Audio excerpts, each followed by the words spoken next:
এভাবে টাটা দাও।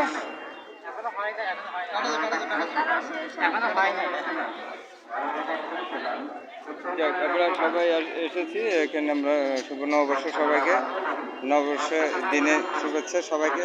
ভিডিওটি ভালো লাগলে সবাই ফেসবুকে শেয়ার করবেন। আমাদের চ্যানেল হচ্ছে দেশপ্রেম বাংলাদেশ। আমরা বাঙালি, আমরা বাংলাদেশকে ভালোবাসবো, দেশীয় সংস্কৃতিকে ভালোবাসবো। আমরা জারি সারি মুর্শিদি লালন ভাটির আমাদের যে আঞ্চলিক গান, আমাদের যে সংস্কৃতি, সেই সংস্কৃতি চর্চার মাধ্যমে আমরা নিজেরা সমৃদ্ধ হব এবং অপরকে সমৃদ্ধ করব। সবাইকে নববর্ষের শুভেচ্ছা।